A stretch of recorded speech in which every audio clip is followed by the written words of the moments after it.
Propagation.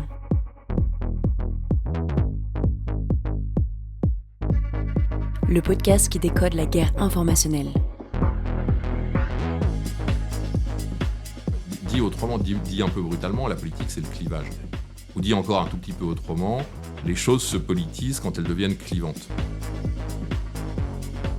Bonjour à toutes et à tous et bienvenue dans ce nouvel épisode de Propagation. Je suis Guillaume Ledy et comme chaque semaine, nous tentons de donner des clés de compréhension de la guerre informationnelle en cours. Depuis le début de l'émission, on explore ensemble les différents terrains de la conflictualité informationnelle, du technofascisme en germe aux États-Unis à l'histoire particulière que ce pays entretient avec la propagande, en passant par l'écosystème de désinformation russe ou encore les fondements théoriques des propagations. Aujourd'hui, on va changer un peu de registre. On va parler de sondage. Alors, je vous vois déjà me dire, mais quel rapport entre les sondages d'opinion et la guerre informationnelle ? Eh bien justement, tout, ou presque. Puisque dans un environnement où circulent fake news, deepfake, campagnes de désinformation coordonnées et narratifs fabriqués, comment mesurer ce qu'on appelle l'opinion publique à l'ère justement des propagations ? Est-ce que c'est même possible ?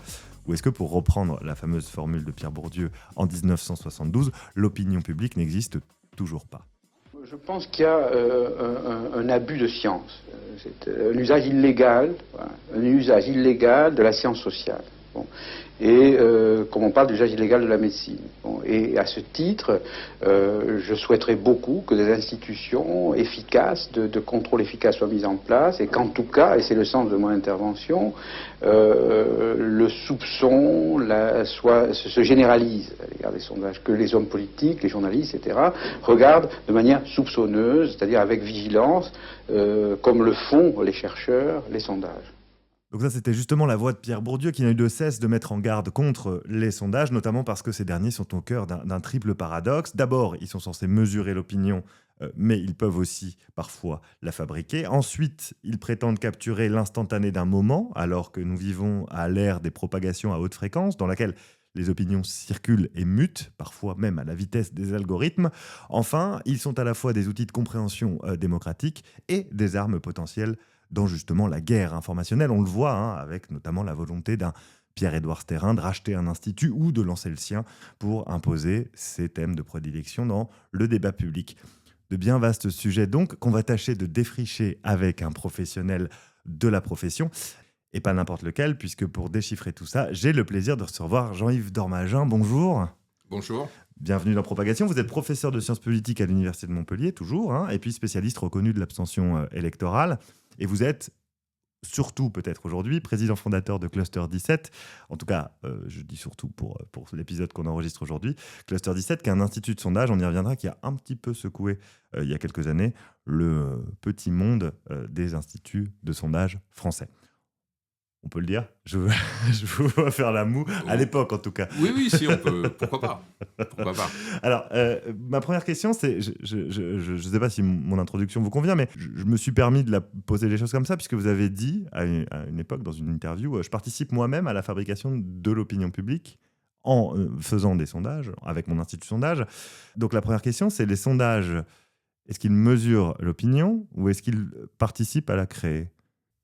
Mais les deux, en la mesurant, en ayant l'ambition de l'exprimer. Alors on pourra, j'imagine, en discuter de ce que signifie donner l'expression de l'opinion publique. Il contribue aussi, bien évidemment, à la faire exister, dans une certaine mesure, à la fabriquer. Alors je ne me souviens plus de l'interview, du passage auquel vous faites référence, et je constate que j'étais sans doute un peu provocateur en employant le terme « fabriquer l'opinion » et en l'assumant. Donc, bien évidemment, le rôle du sondeur, c'est d'abord et avant tout de la mesurer, de l'exprimer, d'essayer de le faire le plus fidèlement possible, avec tous les débats que ça suscite, que vous avez commencé à évoquer, qui sont des discussions que j'aime beaucoup. Donc, je suis ravi d'avoir la discussion avec vous. Ça tombe bien, puisque effectivement on a un petit peu moins, un petit peu plus d'une heure en fonction de la façon dont ça se passe pour creuser ces sujets-là. Il y a cette espèce de dimension performative des sondages qui a fait l'objet qui a été disséqué dans un certain nombre d'ouvrages, parmi lesquels ceux de Pierre Bourdieu. Alors, pourquoi vous, conscient de ça, vous avez décidé, à un moment donné, et vous allez nous dire quand, de lancer Cluster 17 ? Et qu'est-ce que Cluster 17 par rapport aux institutions de sondage dits traditionnels ? Alors, on y reviendra, mais je ne partage pas l'intégralité de l'analyse du point de vue de Pierre Bourdieu sur les sondages, loin de là, mais on en reparlera. Ce qui m'a amené à créer Cluster 17, comme souvent, je pense, dans la vie, la création d'entreprises ou de projets, c'est à la fois des éléments de longue durée, un grand intérêt pour ces sujets. J'ai monté à l'université de Montpellier, je crois que c'était autour de 2005-2006, un des rares masters qui forment des sondeurs. Donc c'est en réalité un engagement assez ancien, un master qui s'appelle Master Métier des études et du conseil. Je crois qu'on doit avoir 3 diplômes comme ça en France, qui forment entre autres des chargés d'études, de futurs cadres des instituts de sondage. D'ailleurs, beaucoup de nos étudiants aujourd'hui travaillent dans ces instituts. Donc c'est un univers que je connais bien parce que par ce diplôme, j'ai été amené à fréquenter beaucoup de sondeurs, beaucoup de professionnels, et un univers qui m'intéressait beaucoup. J'avais beaucoup de plaisir et de curiosité à discuter avec eux. Moi-même, je venais de l'université Paris 1, donc qui est un lieu paradoxal en réalité, parce que c'est à la fois sans doute un des lieux où se développe une science politique qui est très critique des sondages et très bourdieusienne.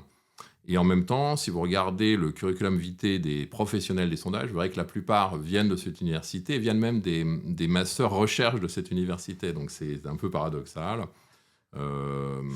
Mais c'est pas si étrange que ça finalement, parce que beaucoup de professionnels de ce secteur, et en particulier de sa dimension opinion et politique, parce qu'on y reviendra peut-être, mais c'est une part tout à fait minoritaire, limite marginale de la production d'études et de sondages, les sondages d'opinion, les sondages politiques. Mais beaucoup de ceux qu'on entend dans l'espace public qui participent de cette économie sont souvent d'anciens étudiants en sciences politiques, dont certains ont pu être attirés par la recherche, ont basculé sur les sondages, etc. Et c'est des milieux qui sont beaucoup moins séparés, en tous les cas en termes de formation, qu'on pourrait l'imaginer. Mais donc moi, pour revenir à mon parcours personnel et à la création de Cluster 17, moi je venais plutôt de cette filiation. Je fais une thèse très historique, très historienne, sur le fascisme italien, en Italie, etc. Donc très loin de tout ça. Déjà assez quantitativiste, j'aime la matière, j'aime l'objectivation statistique, j'aime ce qui s'appuie sur des tableaux, sur des chiffres. Enfin, tout ça m'a toujours beaucoup attiré et beaucoup structuré dans mon travail de chercheur. Il faut rappeler que les sciences sociales s'appuient beaucoup sur les chiffres, il faut le dire, quand elles sont bien faites. Bien sûr. Ouais. Notre connaissance du monde social s'appuie beaucoup sur les chiffres, avec tous les enjeux, tous les problèmes que ça peut soulever, mais aussi tous les apports, évidemment, de ces approches quantitatives. Et puis, on connaît la structure de notre société par des chiffres, on connaît l'évolution des inégalités sociales par des chiffres, on connaît l'opinion, on y reviendra en partie, par des chiffres. Donc moi, j'étais plutôt issu de cette formation université Paris 1 et influencé par Pierre Bourdieu, je crois, comme tous les chercheurs ou les jeunes chercheurs de ma génération. Donc j'avais effectivement une appréhension qui était un peu critique de l'opinion, mais j'ai jamais été anti-sondage. J'en ai toujours fait un peu, donc via ce diplôme, etc. Puis j'ai accompagné des candidats. J'avais parfois bricolé des petites structures où on faisait des sondages ou produisait de la donnée, etc. Enfin, c'est quelque chose qui m'a toujours intéressé. Et en 2021, j'ai eu l'occasion, via des rencontres, via les hasards de la vie, de m'associer avec des gens qui disposaient de données, qui disposaient de panels. On avait travaillé ensemble, on s'était rendu compte qu'on était capable de mesurer assez précisément les rapports de force électoraux, les dynamiques électorales, qui sont, on y reviendra peut-être, mais un peu une des manières aujourd'hui de prouver, de démontrer qu'on mesure assez bien, puisque le vote, l'acte de vote, c'est ce qu'on peut confronter au sondage, donc c'est là qu'on peut vérifier si les sondages sont précis, sont exacts ou pas, et à quel point. Et donc, comme on avait pu vérifier qu'on faisait des sondages très corrects, on a eu envie d'aller plus loin. J'avais travaillé sur une segmentation de l'opinion en clusters de valeurs, donc on en reparlera peut-être. On peut y aller maintenant, on rentre un peu dans la cuisine interne, mais ce que vous mentionnez, le terme de panel, de quoi s'agit-il et qu'est-ce qui fait la différence avec les instituts de sondage qui travaillent de façon classique, on va dire ? La principale différence entre Cluster 17 et les autres sondeurs réside en effet dans la manière dont nous appréhendons la structure de la société et en particulier la structure de l'électorat, mais pas seulement. Alors, pour le comprendre, il y a ceux qui nous écoutent pourront aller le faire si ça les amuse ou les intéresse. On a mis au point un test qui repose sur 30 mesures clivantes, très clivantes, sur des enjeux clivants et sur des mesures très clivantes sur ces enjeux clivants. Et en gros, les clusters réunissent les individus qui ont répondu de la même manière aux différentes questions. D'accord. Donc, ce sont des questions qui sont très clivantes. Alors, pourquoi des questions clivantes ? Parce que l'objectif initial était de comprendre comment se structurait l'électorat. Et nous partions d'un postulat qui était le suivant. En politique, seuls les enjeux ou les mesures clivantes comptent. C'est-à-dire, ce qui est consensuel ne sert pas à grand-chose. Pourquoi ? Parce que ce qui est consensuel, par définition, ne divise pas, ne permet pas de se différencier, tout le monde est d'accord, et si tout le monde est d'accord, ça ne produit pas d'impact ou d'effet sur les comportements des individus, sur les mobilisations électorales. Ne permet pas de se positionner, puisque ensuite vous positionnez les individus Oui. sur différentes échelles, c'est bien ça. D'accord. Dit autrement, dit un peu brutalement, la politique, c'est le clivage. Ouais. Ou dit encore un tout petit peu autrement, les choses se politisent quand elles deviennent clivantes. Si vous voulez dire je suis pour un monde juste, c'est pas faire de la politique. Je suis pour la paix. Je suis pour la paix, je suis pour le bien, etc. Tout ça n'est pas encore politique. Ou même, on parlera peut-être d'écologie, même dire j'aime la nature, en soi, c'est pas politique, parce que tout le monde peut adhérer à cette phrase. Personne n'est pour la destruction de la planète, personne n'est pour l'injustice, personne n'est défavorable à un minimum de justice sociale, etc. C'est-à-dire que ça, ce sont des thèmes qui sont ultra consensuels, donc qui sont pas politiques, qui servent à rien. C'est-à-dire que si vous présentez, si vous parlez comme ça, vous ne marquez pas les esprits, vous n'imprimez pas, comme on dit dans le jargon médiatique et politique. Personne ne se souvient de ce que vous avez dit. Vous ne suscitez ni rejet, ni adhésion. Ou une adhésion tellement molle qu'elle ne sert à rien. Et donc la politique commence avec le clivage. Donc tous les sujets sont potentiellement ou presque clivants, parce que c'est une question de radicalité. Et quel type même quelque chose d'assez consensuel au départ, si vous avez un point de vue très radical dessus, Bien vous sûr. finissez à partir d'un certain moment par cliver. Et c'est quand vous commencez à cliver que vous politisez. C'est-à-dire la politisation, c'est le clivage. Et alors, quel type de questions on retrouve sur ces multiples questions qui permettent de se positionner sur des clusters ? Des questions qui portent sur tout ce qui est aujourd'hui potentiellement un enjeu dans la société de division, de conflit. Donc, il peut y avoir des questions qui portent sur la redistribution économique, sur la justice sociale, sur l'économie, sur le rapport aux élites, la confiance dans le système, l'immigration, la diversité culturelle, l'écologie, voilà, autant de sujets qui sont potentiellement clivants. Et sur chacun de ces sujets, nous avons élaboré 2 mesures qui vont en sens opposé. C'est pour être sûr de bien capter les clivages. Donc 2 mesures qui vont en sens opposé. Pas des opinions, des mesures. Des mesures, ouais. Parce que les mesures sont plus clivantes. Parce que les mesures ont des coûts. Les mesures ont des bénéficiaires, ont des victimes, etc. Donc le fait de poser les clivages, l'enjeu de la question des clivages sous forme de mesures, c'est une manière de cliver encore sur le clivage un peu plus. Et donc, le principe du test, c'est de positionner les individus sur ces clivages, de réunir ensemble les individus qui partagent les mêmes positions, et de considérer que ces individus qui partagent les mêmes positions sur les grands enjeux clivants composent en quelque sorte des unités de base de l'électorat, des groupes électoraux. Très bien. Et ensuite, l'idée, c'est de voir ce qui réunit. Alors, les groupes eux-mêmes sont réunis parce qu'ils peuvent parler des mêmes positions, mais qu'est-ce qui réunit plusieurs groupes entre eux ? Ce sont les clivages qui réunissent, quels sont les clivages qui divisent. Et donc, le projet, initialement, c'était un projet de segmentation de la société sur cette base, à partir des grands clivages, pour mieux lire et comprendre les dynamiques électorales, éventuellement pour construire des stratégies électorales, pour en gros, dans des finalités qui étaient essentiellement liées à la politique et aux élections. Ouais. Ce qu'on a compris au fur et à mesure, c'est que via ces questions et via ces grands clivages, on captait plus que ça, et on captait ce que la psychologie sociale appelle des attitudes. Donc, ce qui est au principe de nos actions, de nos choix, ce qui fait le lien entre notre personnalité profonde et nos préférences, nos comportements, nos actions dans la nos société, décisions, nos actions, etc. C'est ce qui fait le lien. Les attitudes profondes, quelque chose de profondément incorporé. Et donc, ces groupes, Alors, on les a appelés clusters parce qu'on utilisait une technique de statistique qui s'appelait le data clustering.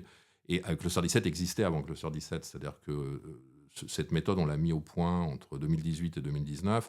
Cluster a été créé en janvier 2022, donc il y a presque 3 ans, voire 4, entre la mise au point de l'outil et la construction de la naissance de Cluster 17. Et pendant ces 4 ans, nous, on utilisait le terme cluster. Et comme ces clusters correspondent à des types, à des profils sociaux et socioculturels très forts, on avait pris l'habitude, un peu qui va peut-être paraître un peu étrange, mais on avait pris l'habitude, quand on croisait des gens, quand on participait à des soirées, de dire « Ouais, il y avait beaucoup de cluster 1 ce soir. » Je vois très bien la blague. J'ai rencontré des cluster 16 hier, c'était très particulier, etc. J'ai pas l'habitude. On était à un endroit, c'était très mélangé, il y avait des clusters 5 et 6 et 7, etc. Oui. Donc on avait pris vraiment l'habitude, avec un tout petit groupe évidemment, de qualifier d'initiés, de personnes qui travaillaient sur les enquêtes, sur les études qu'on faisait. On avait pris l'habitude de parler en cluster, et donc on a gardé ce terme, mais au lieu de leur donner un nombre, on leur a donné un nom. Donc le cluster 1 est devenu les multiculturalistes, le cluster 2 les solidaires, le cluster 16 les identitaires, le cluster, je m'y perds moi-même dans mes clusters parce que je les appelle plus en nombre, mais le 13, je crois, les sociopatriotes, les centristes, les libéraux, etc., etc. On leur a donné des noms, mais on a gardé cluster multiculturaliste, cluster 17, parce que 16 clusters, mais comme le cluster 16, on s'était habitué à nommer par ce terme les identitaires, ça nous paraissait étrange de donner le nom de cluster 16, puis de toute façon ça sonnait moins bien. C'est vrai que cluster 17... Spontanément, on a préféré dire cluster 17. Alors, j'ai découvert depuis que le chiffre 17 était bon en marketing, mais c'était totalement inconscient à l'époque. Vous m'apprenez quelque chose de supplémentaire. Sans avoir nécessairement mandaté une société de communication pour choisir le nom. Et alors, ces 17 clusters, ils sont constitués, qu'on comprenne bien quand même nos auditrices et nos auditeurs, comment, une fois que vous l'avez, qu'ils sont constitués, que vous avez positionné ça, que vous avez posé donc du coup ce découpage de la société française, en tout cas des positions des uns et des autres dans la société française. On va peut-être rentrer un petit peu dans la mécanique sondagière, mais comment vous faites pour aller les solliciter? Il y a un certain nombre de gens qui sont inscrits sur des listes que vous allez chercher, que vous interrogez, ou est-ce que vous vous dites, tiens, ce panel-là se positionne comme ça, en fonction des données anciennes sur le sujet de ces comportements électoraux, on peut prédire que... Comment on contacte les répondants? C'est ça, oui, c'est ça la question. Comment on constitue des échantillons représentatifs? Aujourd'hui, nous, on sonde principalement via un panel. On sollicite des participants à nos études, à nos sondages. On leur demande évidemment leur accord pour être interrogés, être réinterrogés, en leur expliquant quelle utilisation est faite de leurs données, etc. Voilà, on sollicite la participation, et puis toutes les personnes qui acceptent de nous répondre et de continuer à nous répondre deviennent de fait ce qu'on peut appeler, ce qu'on appelle dans le jargon des sondeurs, des sondages, des panélistes. J'en fais pas un mantra, je considère pas que rémunérer soit nécessairement une mauvaise chose, mais nous, en tout cas, on ne rémunère pas aujourd'hui à ce stade les participants à nos études. Donc c'est un panel de répondants volontaires non incentivés, comme on dit, non rémunérés. Et puis pour des enquêtes locales où le panel n'est pas suffisant, c'est-à-dire où on n'a pas assez de panélistes pour interroger les habitants d'une ville moyenne, même d'une grande ville, à part les plus grandes, à part Paris, on a assez de panélistes. Et donc on contacte soit par email, soit sur les smartphones directement, avec un SMS et un lien sur le sondage. Et on préfère le en ligne. Bon, déjà, le téléphone fonctionne très très mal aujourd'hui. C'est une méthode, le téléphone direct. Oui, appeler les gens par téléphone. Oui. Parce qu'ils sont harcelés, tout simplement. Évidemment. Tout le monde, tous ceux qui nous écoutent le savent. On reçoit des appels en continuation. Aujourd'hui, les téléphones sont équipés d'IA, en plus, qui les informent, qui leur dit attention, c'est un spam, c'est un démarcheur, etc. Les gens ne répondent plus. Et en plus, la qualité de collecte des réponses est moins bonne au téléphone. C'est compliqué quand on propose des hypothèses différentes de vote, etc., de visualiser ça avec quelqu'un qui vous lit.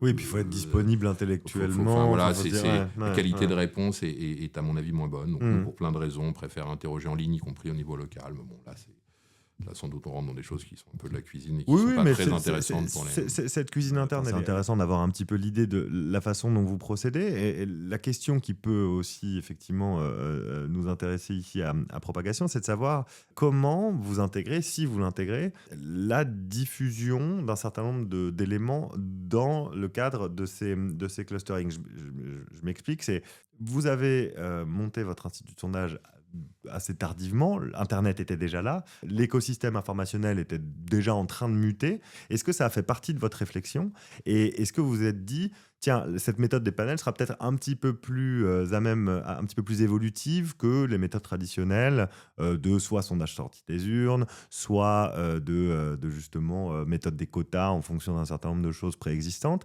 Est-ce que c'était un des éléments de votre réflexion ou pas du tout? Oui, et clairement, les transformations technologiques, les évolutions, on parlera de l'IA peut-être tout à l'heure. Bien sûr.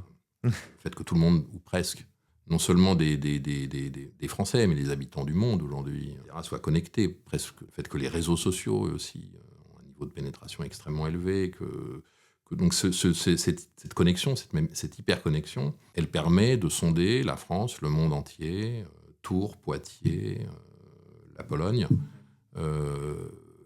avec un ordinateur portable à Paris.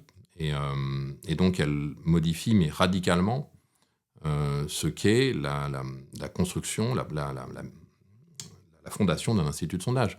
Il faut se rendre compte quand même que, en gros, les sondages n'ont pas tout à fait encore, mais presque un siècle. C'est au milieu des années 30, donc en gros, dans 10 ans, il y aura 100 ans de sondage, 100 ans d'histoire des sondages. Construire un institut de sondage en France comme l'a été IFOP, le premier institut de sondage français, c'était quelque chose qui demandait des investissements importants. Ouais. Il fallait à tous les niveaux. C'est-à-dire que on parlait tout à l'heure de la prise de contact, il fallait des enquêteurs en physique, des individus qui aillent sur le terrain, se déplacer. Et si vous souhaitiez que ce soit fait dans des conditions scientifiquement satisfaisantes, il fallait sur tout le territoire, dans tous les types de communes, dans différentes régions. Il fallait aller chercher les gens chez eux de préférence pour éviter les biais, etc. Donc, en tous les cas, dans des endroits stratégiques. Un enquêteur produisait quoi? J'imagine 2-3 questionnaires par jour. Regarde, donc on imagine le temps de travail nécessaire pour en interroger 1000, 500, 1000. On imagine tous les problèmes méthodologiques que ça posait, puis ensuite même le traitement lui-même, sur des cartes perforées, c'était saisi à la main, il n'y avait pas d'ordinateur, les calculs étaient faits manuellement, faut mesurer le coût social. Et le humain, coût social, humain, travail, c'est ça que j'entendais par social, humain, le temps de travail, le nombre de personnes engagées dans un sondage, dans une enquête. Donc le sondage, c'est quelque chose d'extrêmement rare, qui demandait des investissements extrêmement élevés. Ouais. Aujourd'hui, ce qui est important, c'est d'avoir des données de contact. C'est-à-dire, ce qui est important, c'est de pouvoir contacter des individus et avec ces données de contact, de pouvoir reconstituer un échantillon à vocation représentative d'une population, d'un territoire, d'une population, etc. Mais tout ça se fait évidemment en ligne, sans enquêteur, avec des résultats qui sont produits en temps quasi réel, à une rapidité qui aurait semblé complètement extraordinaire aux premiers sondeurs. Et là, je vais peut-être vous surprendre parce que je vais contre ce qui se dit et s'entend habituellement, avec une qualité supérieure. C'est-à-dire que moi, je suis de ceux qui sont convaincus que les sondages sont aujourd'hui meilleurs, en réalité, ou peuvent l'être en tous les cas, mais sont plutôt meilleurs qu'ils ne l'étaient, mais ne serait-ce que parce que ces moyens de contact augmentent les probabilités d'avoir une représentation diversifiée, ne serait-ce que spatialement. Ne serait-ce que spatialement. Quand vous aviez des enquêteurs en physique, ils étaient par définition cantonnés, limités à des territoires très limités, à des points de contact extrêmement limités. Aujourd'hui, via les mails, via les 06 ou via les réseaux sociaux, vous pouvez toucher des individus absolument sur tous les points du territoire. Donc, il y a des problèmes méthodologiques, il y en aura toujours. Et d'ailleurs, c'est ce qui fait aussi l'intérêt des sondages. Si c'était simple et facile, ce serait beaucoup moins excitant et beaucoup moins intéressant. Si on pouvait pas se planter, ce serait pas très intéressant. S'il n'y avait pas des défis, surtout. Bien sûr, si c'était facile. Évidemment. Si c'était si simple et si facile à faire, un échantillon représentatif, ça aurait sans doute moins d'intérêt. Mais aujourd'hui, par l'hyperconnexion et les réseaux, puisque c'est quelque chose qui vous intéresse beaucoup, si j'ai bien compris, les réseaux, les mises en relation, la fameuse horizontalité, pour les sondeurs, c'est une aubaine. Parce que ça multiplie les points d'entrée, les points de contact. Ça permet d'avoir un jeune d'un village de la Somme, un jeune d'un village de l'Hérault, une personne âgée qui habite dans les vallées alpines, des habitants du centre de Paris, etc., dans un même échantillon, ce qui était impossible, inimaginable par le passé. Alors, le téléphone permettait déjà beaucoup mieux cette diversité, mais je pense, moi, que l'absence d'interaction physique est une chance aussi. C'est-à-dire que je pense que les biais liés aux enquêteurs, pas seulement le biais de désirabilité, je ne sais pas si tout le monde voit ce que c'est, mais le fait qu'en gros, on est gêné de révéler ses votes ou ses comportements à un autre individu, à une autre personne vivante. On a envie de plaire à la personne qu'on a en face de nous, généralement, voilà. et donc on présage de ce qu'il souhaite, de ce qu'il ou elle souhaite entendre comme réponse, et on va plutôt se conformer à ça. Ouais. Donc il y a une sorte de biais de désirabilité qui peut... On se souvient de la difficulté qu'ont eu les sondeurs à une époque. Moi, je ne fais pas de sondage à l'époque. Je me contentais de les commenter, parfois de les critiquer. Mais la difficulté qu'ils avaient à reconstituer le vote en faveur de Jean-Marie Le Pen, parce qu'il y avait sans doute des éléments de type biais de désirabilité des électeurs du Front National de l'époque qui ne souhaitaient pas communiquer, exprimer leur vote à quelqu'un d'autre, etc. Donc on limite ce type de biais. Puis le biais aussi de la qualité d'enquête, parce que la qualité même de l'administration des questionnaires n'est pas toujours excellente. Donc, les gens là ont le temps de lire, de se poser, de regarder les questions, ils répondent à leur rythme. Donc, pour moi, pour tout un tas de raisons, j'ai tendance à dire que les sondages sont plutôt meilleurs, contrairement à un discours décliniste sur ce sujet comme sur d'autres. C'est-à-dire, c'était mieux avant, c'était mieux le téléphone, c'était mieux le face-à-face. Non, c'est pas vrai. J'en ai fait en plus des sondages au téléphone et en face-à-face, en recherche en particulier. Les biais sont considérables aussi. Hein. Et j'ai pas de conviction sur le sujet. En revanche, l'interrogation qui me traverse, c'est de me dire, est-ce que le sondage en soi se positionne, alors je sais pas si vous êtes d'accord avec ça, mais comme une photographie à l'instant T de l'opinion. C'est ce qu'on entend souvent quand on nous dit, oui voilà, on mesure les progressions, etc., notamment dans les sondages d'intention de vote. Hein. On va prendre cet exemple-là. On mesure une photographie à l'instant T, et puis il n'est pas impossible que dans les dernières semaines, les choses se solidifient, etc. On entend souvent cet argument-là. La question que j'évoquais en introduction et que je vais vous reposer, c'est de se dire qu'à l'heure où Dominique Boulier et d'autres parlent de paradigme des propagations, de sens social des propagations, comme des idées circulant à l'instar de virus sur les réseaux sociaux, est-ce que, en fait, mesurer des opinions à un instant T n'est pas un peu obsolète? Est-ce qu'il ne faudrait pas réactualiser les choses pour se dire, peut-être sur la base de ces clusters-là, mais mesurer peut-être des évolutions idéologiques presque en temps réel, en fonction de justement des entités circulantes à l'instant T. Oui, mais de fait, c'est un peu ce qui se passe et c'est un peu ce vers quoi on tend. Ouais. C'est-à-dire que l'abaissement extraordinaire des coûts de production des sondages. Imaginez un sondage dans les années 30. J'imagine le budget. C'était quelque chose de très long, de très compliqué, de très coûteux. On pouvait en faire un exceptionnellement, etc. L'abaissement extraordinaire des coûts de collecte et de traitement des sondages et le numérique fait qu'on peut presque sonder en temps réel. On pourrait presque suivre l'évolution. On pourrait d'ailleurs, je ne sais pas pourquoi je dis presque, on peut aujourd'hui suivre, si on le souhaite, sur des bases représentatives, l'évolution de l'opinion sur les sujets sur lesquels on peut la sonder, sur lesquels ça a un sens de lui poser des questions. Donc on peut suivre en temps réel comment évoluent les opinions sur une réforme, sur un acteur politique, si on le souhaite, sur une rumeur, pourquoi pas, etc. C'est-à-dire qu'on peut le faire. Techniquement, c'est faisable. Est-ce que ces propagations ont un impact sur le corps social? Vous parliez des rumeurs, on a parlé des mèmes avec Dominique Boulier, par exemple, mais est-ce qu'on peut mesurer la façon dont, par exemple, là, on va dire... on peut évoquer une rumeur, on peut évoquer une tentative d'ingérence russe quelconque. Est-ce qu'on peut mesurer la façon dont elle se propage dans un cluster et l'impact qu'elle peut avoir par voisinage, par propagation sur entre les différents clusters ou à l'intérieur des mêmes clusters? Est-ce que c'est des choses qui sont possibles à l'heure actuelle? Techniquement, ça serait réalisable. Okay. Je dis ça serait parce que, à ma connaissance, personne, ou presque, ne le fait. Plus sans doute faute d'une demande, parce que c'est quand même, pour le coup, ça devient coûteux. C'est-à-dire, c'est quand même beaucoup de travail. C'est beaucoup de données, quoi. C'est beaucoup de données, mais on pourrait tenter, effectivement. On ne le fait pas heure par heure, on ne le fait pas en continu. On n'a pas des méthodes de suivi en continu. Mais quand même, aujourd'hui, certains s'en plaignent. Il y a une production quand même très, très abondante de sondages et d'études, certains sur les mêmes sujets. Enfin, la popularité du président de la République, par exemple, elle doit être sondée par au moins 5 ou 6 instituts. Et donc, on a presque un sondage continu. Alors, ce n'est pas tout à fait le même, on pourrait discuter, mais enfin, ça va quand même en gros toujours à peu près dans le même sens. Il y a quand même une forte convergence des résultats. Donc, on les voit bien, les évolutions, les courbes, etc. On pourrait le faire sur d'autres choses. On pourrait regarder, y compris sur des fake news, y compris sur des croyances.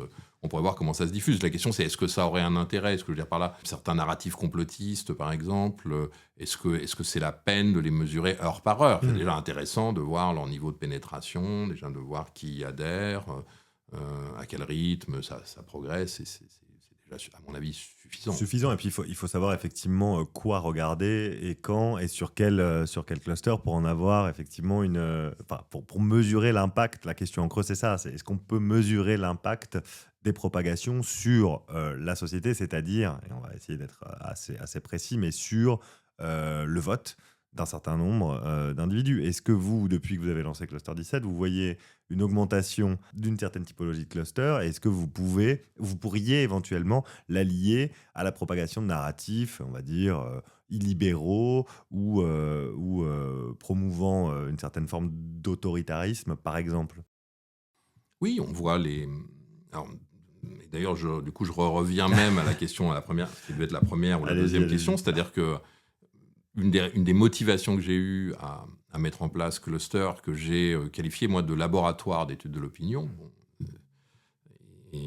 parce que c'était en gros, en tant que professeur de sciences politiques, ayant travaillé sur ces enjeux méthodologiques, sur ces questions pendant quasiment toute ma carrière, les comportements électoraux, les élections, etc., qui sont des sujets qui me passionnent, c'est que j'ai monté un observatoire, un lieu d'observation en temps quasi réel de ces dynamiques politiques. Et pour un universitaire, moi, et un addict à la politique aussi, parce que je suis passionné j'aime presque autant la politique que le football,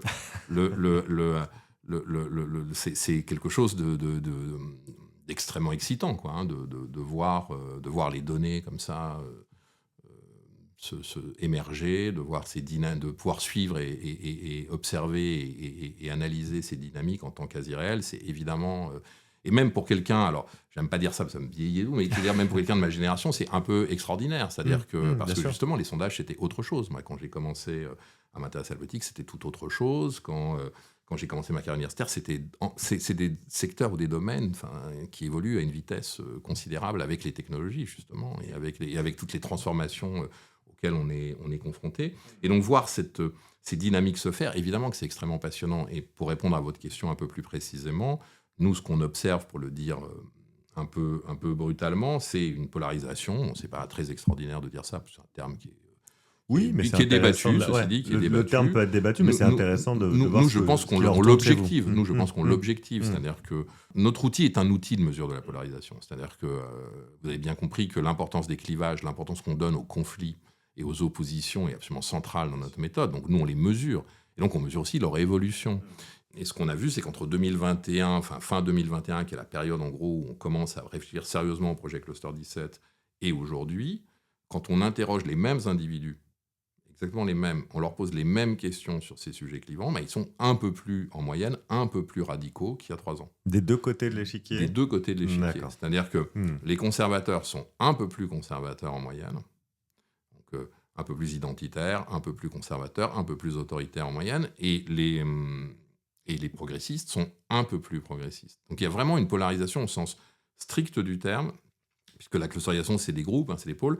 Les deux groupes les plus opposés dans l'espace, qui chez nous s'appellent les multiculturalistes, côté gauche progressiste, et les identitaires, côté droite conservatrice, identitaire comme leur nom l'indique, ces deux groupes ont grossi en volume de manière très significative en 3 ans. D'accord. Et les mêmes individus. Donc ça veut dire que ce sont des individus qui sont allés vers ces groupes.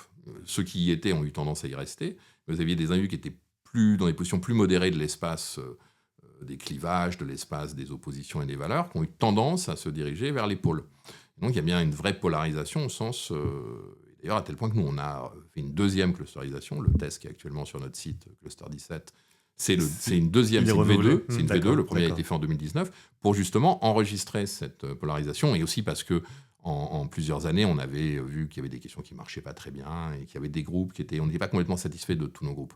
Donc, ce qui est normal, il faut s'ajuster.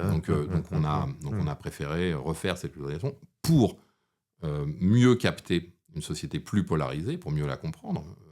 Le groupe des identitaires faisait quasiment 20% au bout de 4 ans d'études. Ah oui, c'est pas rien, oui. Non, et les multiculturalistes faisaient 12%. Donc on avait en gros un tiers des individus qui étaient dans 2 groupes sur 16 et dans les plus polarisés. Okay. Et donc ces 20% d'identitaires, on avait un groupe qui était devenu trop gros, alors pour des raisons à la fois techniques et d'analyse. On captait mal les différentes nuances de l'identitarisme. Si vous voulez. Il y avait des identitaires plus traditionnels, plus conservateurs, des identitaires plus révolutionnaires anti-système, des plus radicaux, plus libéraux économiquement, etc. Vous parliez de Stérin, etc. Avec la nouvelle clusterisation, on comprend mieux ce qu'est le trumpisme ou le milléisme à la française, par exemple, aujourd'hui, qu'on ne le captait avec l'ancienne méthode. Donc, il y a un côté recherche en continu chez nous, on est très chercheurs. Ce côté laboratoire, finalement, reste ouvert. C'est pour ça que j'ai bien aimé le mot de laboratoire, parce que moi, je me pense pense comme un laboratoire. Un laboratoire hors les murs. Je fais quelque chose qu'on ne pourrait pas faire à l'université. Malheureusement, hein, j'aurais pu faire ça à l'université, mais l'université n'est pas aujourd'hui structurée, organisée pour faire ce genre de choses. Donc, mais pour moi, c'est un laboratoire hors les murs de sciences politiques qui fait beaucoup de recherches et qui, pour financer sa recherche, vend des études à des clients privés. Enfin, c'est ça, en gros, le modèle Cluster 17. Et vous observez cette polarisation, et pour autant, on a une cristallisation, en tout cas, des électorats. Ça bouge assez lentement comparé à l'évolution des positions sur l'échiquier, comme vous le mesurez. En tant que spécialiste de ce sujet-là, la question que je me pose et que je vous pose, du coup, comment on mesure l'impact de cette polarisation, puisqu'il faut bien employer le terme, certains le contestent et on les comprend, mais quel est l'impact de cette polarisation sur, et d'un côté, l'offre politique, et sur les comportements électoraux? Abstention incluse, bien évidemment.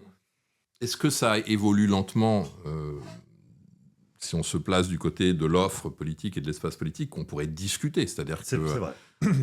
Là, entre 2022 et 2024, maintenant 25, mais comme on n'a pas encore voté, c'est pas très bien si on votera dans 2 mois ou dans 2 ans, en gros, on verra bien. Mais en tous les cas, j'observe quand même des évolutions rapides. C'est-à-dire la progression du Rassemblement national est extrêmement rapide. On s'est habitué très vite à ce que ce parti réunisse à peu près un tiers des suffrages, mais enfin, il a longtemps plafonné autour de 15-20%. Et encore, alors il y avait les seconds tours de présidentielle avec Marine Le Pen, où, dans un cadre qui était assez abstentionniste, quand même, elle faisait effectivement un score qui est assez proche, voire même supérieur à celui que fait son parti. Mais le parti lui-même, le Front National, à 30, 32, 33%, c'est quand même nouveau, et ça a été relativement vite. C'est vrai, on s'y est habitué assez rapidement. Les doubles effondrements du PS et des LR, dont on oublie quand même assez vite qu'ils ont totalement dominé la vie politique pendant des décennies, sous des noms divers et variés, surtout à droite, mais je veux dire où il y avait une bipolarisation quand même gauche-droite très forte autour d'un parti de gauche modéré, en gros, et un parti de droite modéré. Cette reconfiguration a été quand même extrêmement rapide, elle aussi. C'est vrai. La tripartition, restructuration des statuts. Je veux dire, c'est-à-dire que ça bouge en réalité, ça bouge en réalité dans tous les sens, très vite. Et même la tripartition qui n'en est plus une, moi je pense qu'on est en pentapartition aujourd'hui, mais sans doute un stade d'équilibre instable, hein, ça restera sans doute pas ça, mais aujourd'hui il y a plutôt 5 pôles que 3. Tout ça évolue vite, et tout ça effectivement est lié à des évolutions profondes dans la société. Moi je pense que la demande est surdéterminante, c'est-à-dire que je pense que il y a des débats là-dessus. Hein, ça c'est la question. Mais moi je pense que la demande est surdéterminante et que les partis politiques, les candidats, etc. sont condamnés à s'adapter à cette demande. Alors évidemment, dans certains systèmes ou à certains moments, l'offre elle-même est figée, et donc les électeurs sont eux aussi contraints de se positionner par rapport à l'offre existante, même si elle ne satisfait pas leur demande. Mais quand même, globalement, il y a quand même une tendance à l'ajustement qui fait qu'il est difficile d'avoir des électeurs quand on ne s'adresse absolument pas aux demandes et aux attentes des citoyens. C'est-à-dire que, et l'illusion qu'ont parfois certains acteurs politiques, c'est l'illusion de la conversion, c'est-à-dire cette croyance dans la toute-puissance des programmes, des performances, des campagnes, etc. Et qui se disent, non, mais je vais les convaincre, je vais leur montrer que j'ai raison, que c'est mieux pour eux. Mais ça ne marche pas, ça ne marche jamais. Ça ne fonctionne jamais dans ce sens-là. C'est ce qu'on entend souvent quand on dit on a manqué de pédagogie. Oui, c'est ça. Ils nous ont pas compris parce qu'on n'a pas assez expliqué. Oui. En fait, non. C'est-à-dire que l'offre ne convainc pas. C'est plutôt la demande qui doit faire en sorte que l'offre s'adapte. Exactement. Et surtout, il faut comprendre. Et ça, c'est pas si simple parce que en fait, on ne les voit pas, les électeurs. C'est-à-dire que vous, moi, nous, on voit les acteurs. Qu'est-ce qu'on voit? Alors, avec un peu les réseaux sociaux, on les voit un petit peu, mais bon. Vision déformée d'ailleurs de l'électorat, très déformée, mais on les voit un petit peu sur les réseaux sociaux, mais quand même globalement, on voit des influenceurs, des journalistes, des analystes et bien sûr des acteurs politiques, etc. Donc on voit l'offre en fait. Ouais. Et donc on tend à la surestimer parce et on voit pas la demande. La demande, elle est invisibilisée, sauf par les sondages, justement. Enfin, ils servent entre autres à ça. On reviendra peut-être sur les débats pro-anti-sondage, mais même via les sondages, ils sont quand même interprétés par les acteurs. Et donc cadrés. Donc ils sont cadrés par les acteurs. C'est comme les acteurs qui représentent les sondés ou qui les font parler, etc. Bon. Donc on ne voit pas très bien la demande et on ne se rend pas compte. Et ça, on le voit, je trouve, avec les études, justement. C'est à ça qu'elles servent, entre autres. On ne se rend pas compte que la demande, elle est rationnelle. Pas au sens qu'elle serait juste ou bonne, mais elle correspond à des choses profondes. Elle correspond à des choses profondes, à des valeurs profondes, à des attitudes profondes. C'est toute la méthode cluster de montrer ça. À des valeurs profondes, à des attitudes profondes. Les électeurs ne votent absolument pas au hasard, sont très difficiles à convaincre et surtout ne peuvent être convaincus que dans leur espace idéologique ou de valeurs. C'est-à-dire que si vous êtes un électeur conservateur, vous ne pouvez voter que pour des conservateurs. Vous n'allez pas switcher si vous êtes, ou en tout cas des offres. D'une élection à l'autre. Ouais. Non, mais ça n'arrive pas. C'est-à-dire que il suffit de regarder on publie pas mal de sondages scientifiques, vous allez voir. C'est-à-dire si vous regardez le vote par cluster, il est extrêmement segmenté et extrêmement délimité. Après, il y a des espaces de concurrence. Avec un même système, vous pouvez hésiter entre Le Pen et Zemmour, ou même Le Pen, Zemmour, Retailleau, et même Le Pen, Zemmour, Retailleau, et Macron parfois, parce qu'il y a des espaces, des systèmes où vous arbitrez entre des choses un peu différentes. Alors aujourd'hui, c'est plus le cas, mais en 2022, par exemple, Emmanuel Macron, alors que la Russie venait d'envahir l'Ukraine, alors qu'on sortait d'une grande pandémie, etc., Emmanuel Macron représentait un pôle de stabilité qui faisait que certains électeurs conservateurs hésitaient entre lui et le Rassemblement national, par exemple, parce qu'il se sentait sous certains aspects proches du Rassemblement national, pour ses positions sur l'immigration, sur l'identité, etc.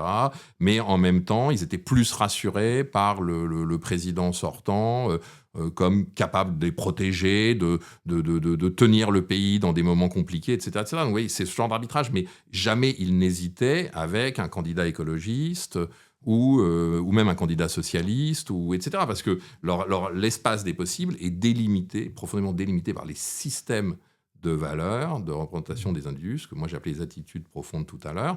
Et avec ça, on ne fait pas ce qu'on veut. C'est-à-dire que ce n'est pas malléable. Et ça, c'est important, y compris par rapport à la désinformation, fake news, à tous ces sujets-là. Pour reboucler avec ces sujets-là, puisqu'on est un peu sur l'œuf ou la poule, la demande et l'offre, etc., est-ce que l'écosystème informationnel qui va de la fake news, des éventuelles opérations d'ingérence étrangère, d'un certain nombre de choses, de ce que certains appellent l'infobésité ou la surcharge informationnelle, enfin tout ça, est-ce que cet écosystème informationnel, plus ajouter à cela bien évidemment les chaînes d'information continue et le cadrage médiatique, est-ce que tous ces éléments-là peuvent faire basculer, en tout cas dans un cluster ou dans 2-3 clusters proches les uns des autres, vers plutôt une dimension, un choix rationnel, comme vous le disiez, illibéral, plutôt que de la poursuite de ce qu'on appelle encore les démocraties libérales, par exemple? Oui, alors, c'est des débats qui sont aussi vieux que les... C'est en ça qu'ils sont intéressants. Non, mais je sais bien. Ouais. Et d'ailleurs, s'ils continuent à être posés, etc., c'est parce qu'ils sont essentiels. Et parce qu'aussi, ils sont très compliqués à résoudre. Donc, ce sont des grands problèmes sans solution, ou en tout cas sans solution définitive. Bon, il y a rarement de solution totalement définitive, d'ailleurs, a fortiori sur le terrain scientifique. On sait que la science ne fonctionne pas comme ça, mais je veux dire, c'est des questions qui sont particulièrement difficiles à mesurer. Dès les premières études sur ces enjeux, je pense aux premiers travaux de sciences politiques américains des années 30, les premiers travaux d'un Paul Lazarsfeld sur les effets de la communication, des campagnes, etc. On a exactement les mêmes problématiques. Qu'est-ce que les médias font aux électeurs ? Est-ce que les électeurs sont influencés, et jusqu'à quel point dans leur vote, par les médias qui surgissent à l'époque, les radios, etc. Tout ça est nouveau. L'ère des mass médias. L'ère des mass médias, c'est-à-dire ça produisait à peu près les mêmes questions, à peu près les mêmes hypothèses et à peu près les mêmes croyances que l'ère des réseaux sociaux, des fake news, de l'IA, etc. Et c'est assez amusant parce qu'on voit en fait les mêmes problématiques, les mêmes erreurs probablement. C'est-à-dire l'erreur fondamentale, il y a une erreur secondaire qui est l'inverse de l'erreur fondamentale. Mais l'erreur fondamentale, c'est de penser que ça change tout. Et c'est de voir les individus comme, en gros, des pages blanches sur lesquelles on écrit ce qu'on veut, totalement influencés, totalement perméables à tout ça, et archi-influençables, etc. Bon, il y avait déjà cette croyance-là. Il y a eu cette croyance-là avec la radio, il y a eu cette croyance-là avec la télévision, il y a eu cette croyance-là avec les réseaux sociaux, maintenant il y a cette croyance-là avec l'IA.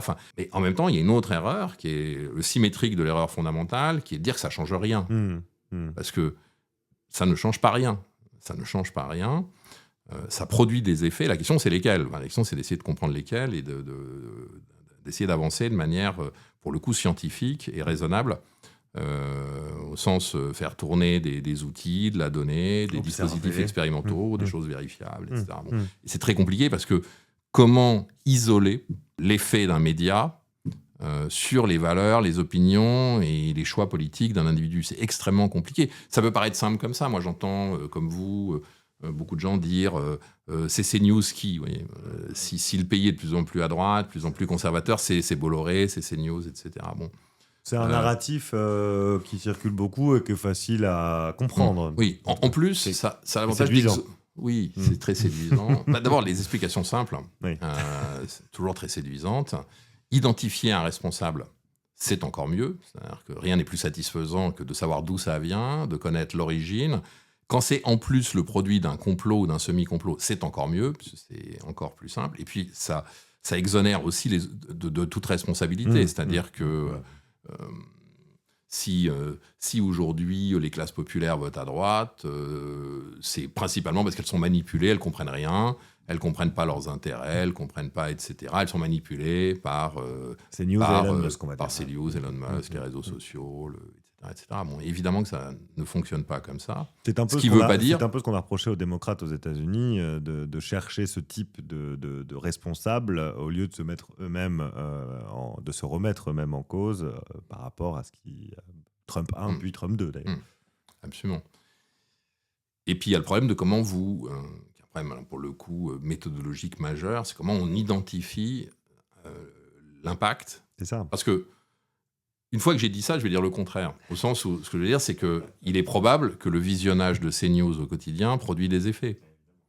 Il est probable que le fait d'être connecté dans des bulles sur les réseaux sociaux produit des effets. Et il est probable que... Ce qui serait bizarre, c'est que ça n'en produise pas aussi. Enfin, oui, la thèse inverse serait étrange de dire écouter Pascal Praud tous les soirs ne produit aucun effet. Et il est même possible, je ne sais pas si je dois dire probable, parce que je suis quelqu'un de... J'aime bien avoir des preuves. Non, mais j'aime bien avoir des preuves, surtout, et je ne les ai pas. Mais il est possible que ça contribue, que ce soit un des facteurs de la polarisation dont j'ai parlé tout à l'heure. Ce que moi, je sais avec certitude, enfin, ou quasi-certitude, c'est qu'il y a polarisation. Les facteurs de la polarisation, ils sont probablement en partie liés à ces médias, mais ils sont aussi, par exemple, générationnels. Et alors, c'est pas forcément incompatible, d'ailleurs. Parce que les jeunes générations, les jeunes ne consomment pas médiatiquement de la même manière que les boomers, etc. Donc c'est très segmenté aussi par génération. Mais moi, en tant que professeur de sciences politiques, je vois bien que chaque année, mes étudiants sont un peu plus progressistes que l'année précédente. Et que si on comparait une promo de sciences politiques d'il y a 10 ans et une promo de sciences politiques d'aujourd'hui, d'avoir la promo d'aujourd'hui est plus politisée. Plus politisé au sens identitaire du terme. C'est-à-dire c'est pas forcément un grand intérêt pour la politique, au sens politique, politicienne, jeu politique, etc. Mais les étudiants ne sont pas forcément... Et engagés, encartés. Oui, ils ne suivent pas forcément toute la journée des chaînes d'infos en continu pour savoir qui est ministre du commerce extérieur. C'est difficile à suivre à l'heure actuelle, en plus. Sans doute. Et Et donc, c'est pas forcément cette politique-là, mais il y a une politisation des attitudes, justement, pour le coup, des rapports de genre, de la manière dont on consomme, de tout est très politisé, dont on s'exprime, évidemment, les mots, le langage, tout est très politisé. Et ce niveau de politisation-là n'existait pas. Et c'est une politisation que j'appelle donc identitaire sans jugement de valeur. D'ailleurs, c'est pas négatif en soi. C'est juste que cette politisation identitaire est très profonde et de plus en plus profonde et surtout de plus en plus progressiste, en l'occurrence. Donc, elle contribue à cette polarisation. Est-ce que c'est un effet des médias ? Je ne sais pas. Des réseaux sociaux ? Peut-être. Mais il y a eu des phénomènes par le passé du même type. Dans les années 60 aussi, il y a eu des formes de... vous dire. Il y a eu des formes 70, oui, en sciences politiques, on devait être assez politisé également. Oui. À la Sorbonne en 1968, il y avait aussi une forme de créativité et de radicalité expressive. Donc tout ça n'est pas forcément complètement neuf. À quoi faut-il l'imputer ? Beau sujet, enfin, belle question. On n'aura pas assez de 52 épisodes pour et surtout de beaucoup d'études et de beaucoup d'imagination, de points de vue, etc. Et puis effectivement, de l'autre côté, à l'autre pôle, il se joue tout un tas de choses, mais qui ne se jouent pas forcément que dans les médias. Les rapports de genre, à mon avis, sont un élément structurant aujourd'hui des dynamiques identitaires, en particulier dans la jeunesse. Pour raisonner par stéréotype, le fait qu'aujourd'hui, précisément parce que je raisonne aussi en termes de rapport de genre, qu'une étudiante en sciences politiques aujourd'hui ait des probabilités très élevées, très progressiste, et qu'un jeune homme en milieu rural qui n'a pas fait d'études longues et qui a des métiers ouvriers ou manuels, etc., ait des chances non négligeables d'être un peu masculiniste et de voter pour le Rassemblement national. Alors, évidemment, énormément de jeunes en milieu rural, garçons sont progressistes, il y a des filles conservatrices. Que les choses soient claires, je n'essentialise pas, mais disons qu'en termes de probabilité, c'est comme ça, on le voit dans les études, et c'est mondial, c'est-à-dire que c'est un phénomène, les jeunes femmes, les jeunes femmes à l'échelle du monde, c'est vrai même dans des régimes autoritaires, tentent d'être plus progressistes que les jeunes sans être plus progressistes que les hommes. Je pense que là, ce n'est pas que l'effet d'une propagande médiatique, dont on comprendrait mal d'ailleurs pourquoi elle aurait des effets aussi différenciés, mais c'est tout simplement sans doute l'effet de l'évolution des rapports de genre, des intérêts qui se jouent dans l'évolution de ces rapports de genre. Et quand je dis intérêts, c'est même pas que des intérêts pratiques ou matériels liés à la domination traditionnelle des hommes, etc. C'est aussi des remises en cause identitaires, donc des intérêts identitaires à ne pas se remettre en cause, à la réaffirmation de soi et de ses valeurs. Donc et ça, si vous voulez, je pense qu'il suffit de le dire comme ça, peut-être pour se rendre compte que ça ne s'explique pas uniquement par des propagations, des bots.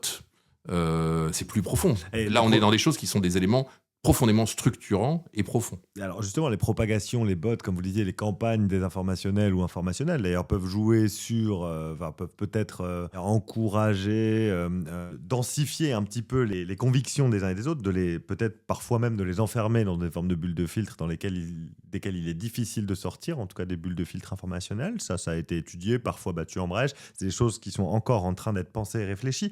Vous mentionnez les études de genre. Il y a un autre sujet sur lequel vous avez travaillé, sur lequel j'aimerais prendre le temps de revenir un tout petit peu, c'est la question du climat, parce que c'est quelque chose aussi qui générationnellement est extrêmement important, et on le voit actuellement, et c'est là où ça devient encore plus intéressant, c'est qu'on est dans un phénomène de retour de bâton, que certains qualifient de backlash. Donc on a eu un moment progressiste assez intense, que vous avez dû observer, je le sais, spoiler alert, je sais que vous l'avez observé, et là on est dans une phase de retour de bâton. Est-ce que vous l'observez aussi, et est-ce que ça fait partie aussi de ces éléments que vous mentionniez à l'instant, très structurant de l'évolution des positionnements politiques des populations?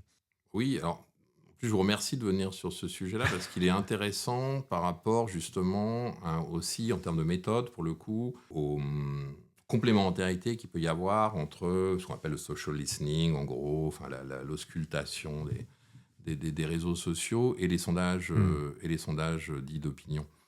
Pourquoi ? Parce que ce qu'on appelle alors le backlash, on pourrait discuter, mais en tous les cas, l'émergence assez nette de discours anti-écologie, climato-sceptiques, climato-relativistes, pour certains très agressifs, sur le consensus scientifique, etc., contre, en l'occurrence, évidemment, ce consensus scientifique, etc. Il se trouve que c'est un objet sur lequel on a été conduit à travailler via une collaboration avec OPSI et une structure qui travaille sur l'utilisation des réseaux sociaux et qui nous avait alerté dans l'après-crise Covid, sur le repositionnement des communautés anti-vax sur un discours anti-climat.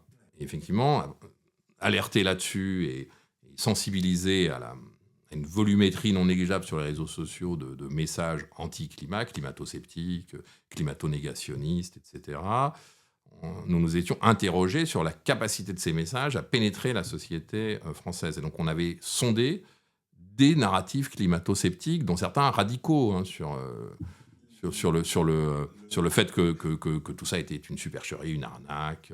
Sur le fait que l'homme ait un impact sur le réchauffement climatique, etc. Oui. L'origine anthropique du réchauffement climatique, ce genre de narratif-là. Voilà. Et puis sur tout le côté arnaque des mesures de transition écologique, arnaque avec des guillemets, évidemment, des mesures de transition écologique, etc. Et ce qui nous avait frappé, c'était non seulement une disponibilité.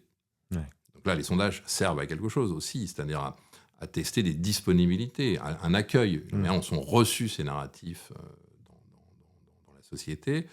Et moi, je n'utilise pas effectivement le terme opinion pour le coup, parce que l'opinion au singulier, ça n'existe sans doute pas. Moi, je veux bien que l'opinion au singulier n'existe pas.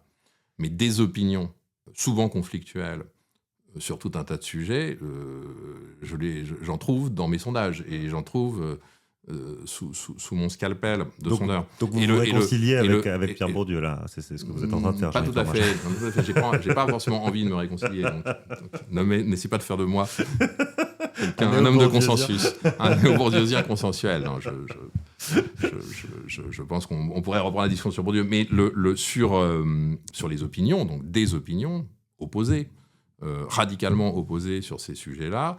Et ce qui nous a frappé en faisant ces études, donc qui était un peu avant que des forces politiques ne s'en emparent, ce qui nous a frappé, c'était qu'il y avait un lien très fort entre les positions sur d'autres questions, par exemple l'immigration ou la diversité culturelle, et les questions climatiques. C'est-à-dire que, pour le dire simplement, plus les individus étaient conservateurs, donc via notre segmentation cluster, on le voyait bien, plus les individus étaient conservateurs, et plus ils étaient sensibles, voire plus ils défendaient des positions climato-sceptiques, climato-négationnistes, réfutant le changement climatique à dimension anthropique. C'est ça l'enjeu. En France, il n'y a pas grand monde qui considère qu'il n'y a pas de changement climatique. C'est très minoritaire, c'est 2-3%. C'est pour ça que j'insistais sur la dimension anthropique. Mais par contre, il y a à peu près un quart des Français qui pensent que ce n'est pas lié à l'activité humaine. Ce n'est pas lié au gaz à effet de serre, etc., produit par l'homme. Et ce lien est très important. Et à l'inverse, plus les individus sont progressistes sur d'autres sujets, et plus ils sont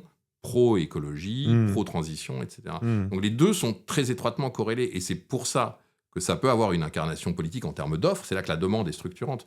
Ça peut avoir une incarnation politique en termes d'offres, parce que vous pouvez, quand vous êtes à la fois anti-migrant, anti-islam, pro-autorité, plutôt pro-sévérité, et vous pouvez aussi être climato-relativiste, climato-sceptique, c'est peut-être un peu trop, mais vous pouvez être climato-relativiste, et vous renforcerez votre soutien dans l'opinion, parmi les électeurs, parce que ces opinions fonctionnent ensemble. Et cet exemple, elles sont associées chez les mêmes individus.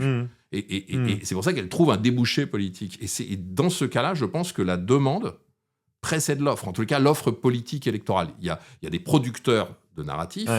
Il y a sur les réseaux sociaux, entre autres, sur YouTube, sur un tas de plutôt en dehors des médias les plus importants, dits traditionnels. Au moment où on travaillait sur ces sujets-là, il n'y avait pas vraiment encore de prolongement politique électoral. Et on l'a vu émerger, on a vu que les droites, et pas seulement françaises, les droites évidemment américaines, Donald Trump étant bien évidemment le meilleur représentant du climato-scepticisme. Le propagateur en chef. Pour reprendre ces termes. Mais on a vu que l'ensemble des droites, à l'échelle internationale, où la quasi-totalité, ont eu tendance à se positionner sur Javier Milei, Bolsonaro, l'AfD, des ultra-climato-sceptiques, populistes d'extrême droite du nord de l'Europe. Enfin, tous ces mouvements-là ont pris des positions provocatrices, transgressives sur ces sujets, parce qu'ils ont perçu qu'il y avait une demande et c'est peut-être ça, de ce type de discours. C'est peut-être ça finalement qui est nouveau dans l'écosystème, et c'est pour ça que cet exemple, je trouve, est intéressant par rapport à toute la conversation qu'on a eue depuis maintenant quelques minutes, presque une heure. On se dit que quand même, une fois qu'on a repris ça, que ce qui change peut-être, c'est qu'on a des boucles de rétroaction qui se font dans tous les sens. C'est-à-dire que les narratifs sont propagés, la demande augmente parce que les narratifs sont propagés, les clusters identitaires, réactionnaires et ou conservateurs sont de plus en plus importants parce que aussi les populations vieillissent. Hein. On peut aussi dire que ça va démographiquement, avec tout le respect que j'ai pour les boomers et les personnes les plus âgées d'entre nous, il y a quand même une corrélation, on ne peut pas se la cacher. Et donc, tous ces éléments font que les hommes et les femmes politiques voient aussi ces choses évoluer de plus en plus rapidement. Et donc, ils répondent peut-être plus vite qu'à une certaine époque où on savait que les Français étaient peut-être un petit peu plus à droite que ce qu'on pensait, mais il y avait quand même une espèce de, en tout cas dans les élites, les croyances des élites étaient plus, on va pas dire progressistes dans leur ensemble, mais en tout cas, on pouvait imposer des choses comme l'Union européenne, comme un certain nombre de choses, sans pour autant avoir le nez, j'allais dire, sur l'opinion et sur la demande de l'opinion. Ce qui change peut-être avec l'advenue des réseaux sociaux et des propagations, c'est peut-être ça en fait. C'est le fait qu'on soit toutes et tous, si tant est qu'on soit comme vous et moi assez passionnés par ces questions, rivés sur le sujet, et donc qu'on réponde un petit peu plus facilement à la demande quand on est homme et femme politique et qu'on ait du mal à s'en extraire. Est-ce que ça, c'est peut-être là où tout ce dont on parle peut avoir un impact et peut constituer le changement finalement le plus important dans tout ce dont on discute? Oui, je partage la manière dont vous présentez les choses. Il y a effectivement cette dynamique mécanique, qui est la dynamique de la polarisation, que vous venez de décrire d'une certaine manière. Vous avez effectivement des rétroactions dans tous les sens, qui sont liées aussi, là, pour le coup, en partie aux évolutions technologiques, c'est-à-dire malgré tout, les sources d'émissions se sont démultipliées quand même, donc sont beaucoup moins maîtrisables. Ça joue aussi. Je pense qu'il y a quelque chose d'un peu paradoxal là-dedans, parce que c'est d'une certaine manière plus démocratique. Bien sûr. Bien sûr. Alors, évidemment, on a célébré Robert Badinter il y a quelques jours, tout en rappelant que la décision d'abolir la peine de mort défendue par François Mitterrand et par Robert Badinter était minoritaire dans l'opinion. Donc, à l'époque. Oui, alors elle n'est pas si majoritaire que ça toujours aujourd'hui. Là, pour le coup, ça dépend. Oui, enfin, il n'y a pas... Il y a eu des moments où elle l'était pas du tout. Enfin, c'est-à-dire qu'au moment où la décision a été prise, clairement, le pays n'était pas prêt à l'accueillir. Ça n'a non plus produit une révolte. Non. Enfin, un petit peu. Il y a eu c'est pas une grande révolte populaire. Il y a eu des manifestations assez radicales. Il y a eu des menaces. Il y a eu mais effectivement, il n'y a pas eu de grande mobilisation de masse. Mais c'est intéressant parce que ça décrit un peu j'ai l'impression, ce que vous décriviez il y a un instant, c'est-à-dire des élites qui peuvent prendre des décisions importantes, même si elles sont... attention, c'était partagé. Bien sûr, mais c'était complètement minoritaire. Mais peut-être un petit peu il n'est plus pas à certain qu'un l'avant-garde. référendum, référendum sur le sujet l'ait emporté. Voilà, et probablement, alors pour le coup, les sondages à l'époque montraient qu'il y avait c'était partagé, mais plutôt ballottage défavorable. Enfin, pour l'abolition de la peine. Ça serait peut-être plus compliqué aujourd'hui. D'imposer ce genre de mesure. Cette mesure. En tous les cas, on voit bien dans l'ère des réseaux sociaux, de la polarisation, de la multiplication des canaux, qui sont à la fois les canaux numériques, mais même les chaînes de télévision. Ça n'a absolument évidemment rien à voir. Enfin, on parle d'une époque où il y avait 3 chaînes, toutes publiques et toutes contrôlées par l'État. Enfin, là, on est dans quelque chose qui est beaucoup moins contrôlable. Le jeu est beaucoup moins contrôlable, beaucoup plus complexe, beaucoup moins maîtrisable. Et effectivement, il s'auto-alimente avec des boucles de rétroaction, comme vous les avez décrites, qui font que la production de messages vient nourrir la production de messages, qu'effectivement, on a des outils pour le voir et pour le savoir, et que probablement qu'aujourd'hui, des formes de radicalité sont d'une certaine manière mieux représentées à la fois dans l'espace de production des narratifs et des messages, et dans l'espace de la représentation politique. Oui, tout à fait. Avec des phénomènes ultra rapides de montée en puissance électorale. Enfin, on se souvient d'Éric Zemmour en 2022, qui a réellement, j'en suis absolument convaincu, été très haut à un moment. Et d'ailleurs est retombé très vite. Donc tout ça rentre aussi dans cette ultra grande volatilité des préférences. Mais attention, ultra grande volatilité des préférences sur des espaces déterminés. C'est-à-dire que tout ça se faisait entre lui, Marine Le Pen, un petit peu Valérie Pécresse. Et voilà, mais ça ne se faisait qu'à l'intérieur de cet espace-là. Mais effectivement, à l'intérieur de cet espace-là, il y avait des effets de fluidité, il y avait une fluidité, une volatilité exceptionnel et qui est probablement bien supérieur. Faudrait quand même aller vérifier, mais quand même supérieur à ce qu'on aurait pu voir ou mesurer dans une autre ère de la production des messages et de mesure de l'opinion aussi, parce que ça compte aussi. C'est-à-dire que là, pour le coup, les enquêtes d'opinion y contribuent, les sondages y participent. Enfin, c'est toute une... on est face à quelque chose de très systémique. Et est-ce que, alors justement, j'aurais plein d'autres tiroirs à ouvrir, mais malheureusement, à un moment donné, il va falloir qu'on arrive à clore cette conversation. Je vais juste essayer de la clore avec vous sur un petit peu, puisqu'on a commencé quand même par des éléments très méthodologiques, mais qui sont, à mon sens, passionnants. J'espère que ça intéressera nos auditrices et auditeurs aussi, je le crois.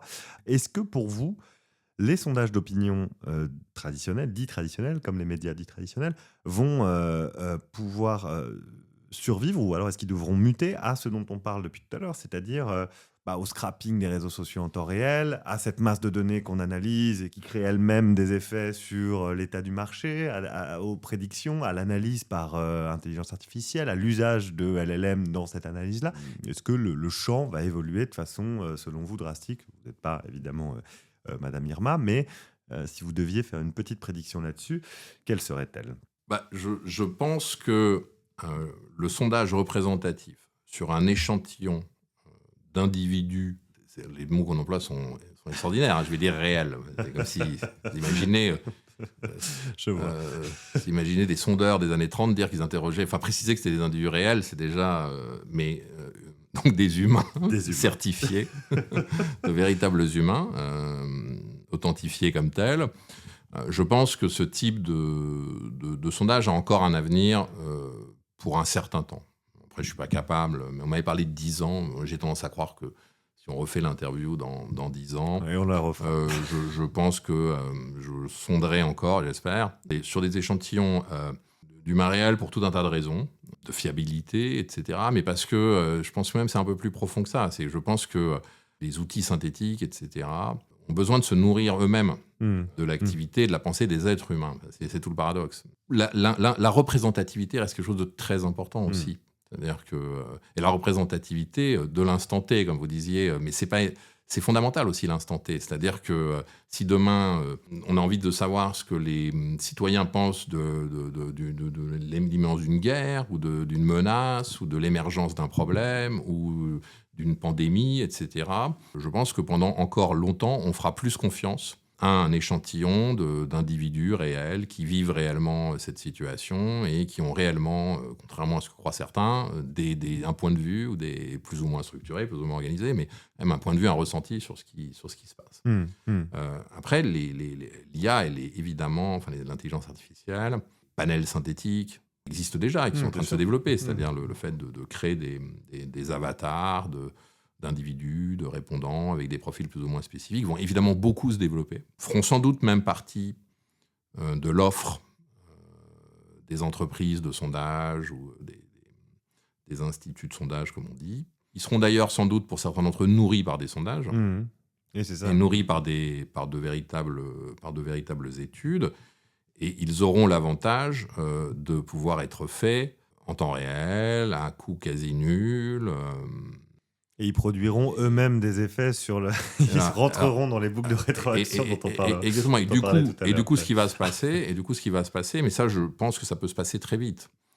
On va très vite avoir... Vous pouvez très bien demander à ChatGPT, vous pouvez lui proposer un questionnaire intention de vote, vous pouvez lui mettre des candidats, il va vous donner les scores.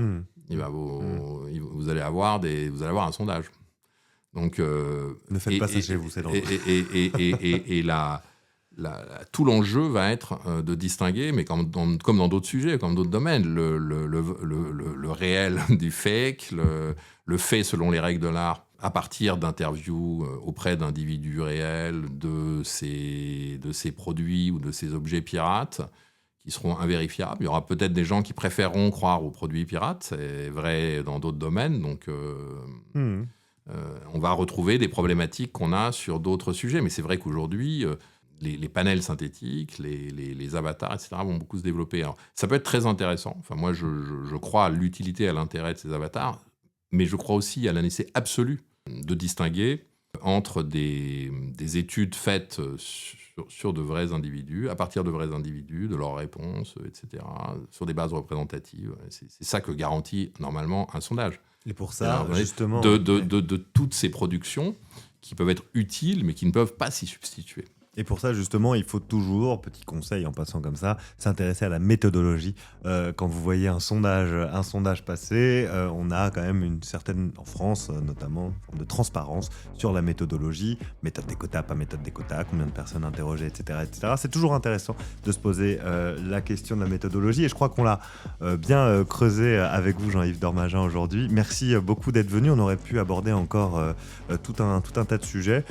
Peut-être qu'on refera d'ailleurs une émission si nos auditrices et nos auditeurs sont intéressés par le sujet. Auditrices et auditeurs à qui je donne rendez-vous pour le prochain épisode dans une semaine, mardi comme à l'accoutumée. Et puis on parlera d'un certain nombre de choses. Vous verrez qu'on reviendra à nos sujets de prédilection. Mais en tout cas, merci pour cette parenthèse sondagière, Jean-Yves Dormagin, et merci de nous avoir éclairé sur la façon dont on pouvait mesurer l'opinion ou pas à l'heure des propagations. Propagation, un podcast produit par Justin Poncet, d'Opsi.ai, animation Guillaume Ledy, réalisation Roman Munier, générique Martin Commandeur, graphisme Gauthier Gevray. À la semaine prochaine.